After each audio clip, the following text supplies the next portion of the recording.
नौजवान था, दिन को रोजा रखता, रात को नमाज पढ़ता, पर अल्लाह से डरता फिर भी बहुत ज्यादा था, बड़ा ही डरता था। मौत का वक्त आया, माँ ही थी बस उसकी, तो माँ से कहने लगा, अम्मा मेरी माँ है, मेरे साथ 3 वादे तो कर।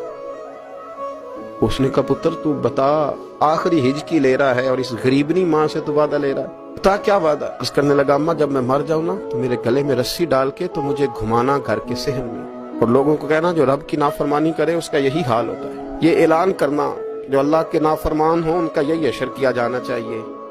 और अम्मा फिर दूसरा वादा कर, मेरा रात को जनाजा उठाया जाए, मैं नहीं चाहता किसी के मुंह से ये लफ्ज निकल जाए कि वो देखो अल्लाह का नाफरमान जा रहा है, रात को मेरा जनाजा उठाना। और अम्मा तीसरा मेरे साथ वादा कर, जब लोग मुझे दफन करके आ जाएंगे तो तू मेरी कब्र पे चली जाएगी। अमल मेरे पास कोई नहीं, पर मुझे लगता है माँ के कदमों की बरकत से अर्श का मालिक भी रहम फरमाएगा। अम्मा तू वादा कर। बाबा साहब रहमतुल्लाह अलैह फरमाने लगे, माँ बूढ़ी माँ ने वादा कर लिया।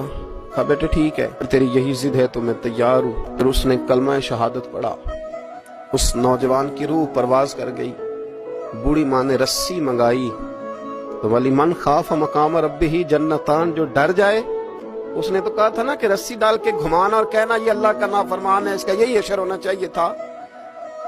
लेकिन जब माँ गले में रस्सी डालने लगी तो घर के हर कोने से आवाज आने लगी, खबरदार ये रब का दोस्त है, अल्लाह के दोस्तों के साथ इस तरह का मामला न किया जाए, इसे छोड़ दिया जाए। पर कहा तुम्हें कुछ भी और करने की जरूरत नहीं है, ये तो रब का दोस्त है और रब की बारगाह में हाजिर हो गया।